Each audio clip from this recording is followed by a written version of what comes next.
So we're moving on to our next movie, which is Julie and Julia. This is a movie starring Amy Adams and Meryl Streep.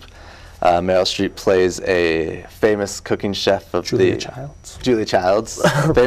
Julia Childs, who's a cooking chef of the 30s, 40s, and 60s, 50s era. Mm-hmm. That's what she wrote her book, but she was actually really famous on TV during the 60s and 70s. The old school, what's her name? The original. Why can't we think of Rachel now? Rachel Ray. Rachel.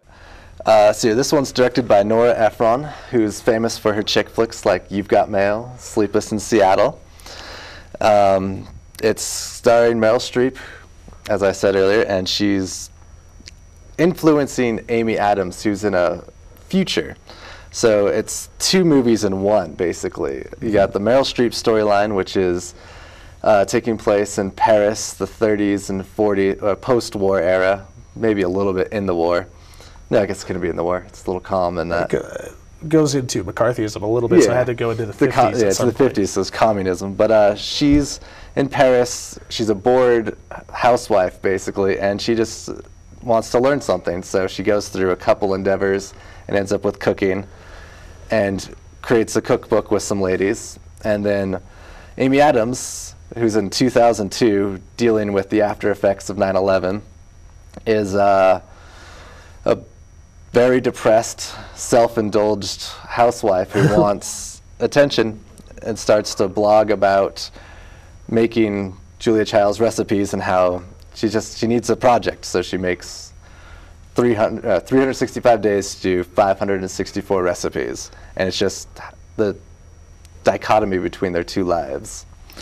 This movie I gave a C because it's basically an old woman drama. You know, it's great for the 40-something women that are higher. Maybe some of the 30-year-olds will like it, but overall, the Julia Child plotline doesn't have much going for it. I mean, the only drama is, oh no, my book won't get published, and maybe some of that communism bit in the middle there. Yeah. But Amy Adams, I think, is what brings most of the drama, but it's really whiny drama, and you don't really like her character very much.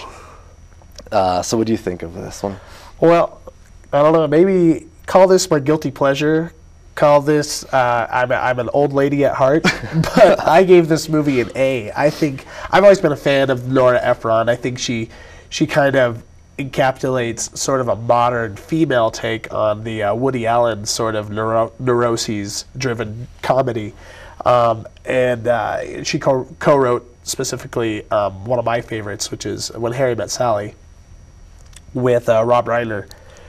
And I will agree with you that there really is no drama in this movie. There's no conflict. I think the biggest conflict that Amy Adams goes through is at one point she drops one of her meals, and she burns some food, and that's pretty much the conflict of the movie. But I sort of enjoyed it for that. It didn't try and force a plot. It just had kind of a comfortable story to tell, and the dual narrative. I thought they balanced that out really well. I did enjoy the Amy Adams story a little bit more than the Julia Child story, but you know, Meryl Streep's going to win Oscars as usual. She just will. That's what she does now. And I would say that Amy Adams definitely is playing the usual Meg Ryan part. Yeah. 12 years ago, this would have been Meg Ryan in this movie, and I think she kind of captures Meg Ryan's once relevant spirit. It would have been nice to see Tom Hanks as Julia Child. That would be a completely different movie altogether. Yeah. But no, in general, I liked it. I thought it was plucky and fun, and I don't know. It's Nora Ephron world where, you know, women are neurotic in a fun way, not in a crazy way, and men are ridiculously supportive. But I had fun with it. Also, speaking of the men, I think they should get a shout out too, because Eric Powell was the character who played Amy Adams' husband, and played by Chris Messina, and I really liked him in it. And Stanley Tucci plays Julia Child's husband, who's an ambassador, and I thought he was really good too. They definitely did amazing. Yeah. All right. Well, it looks like that's our show. We gave you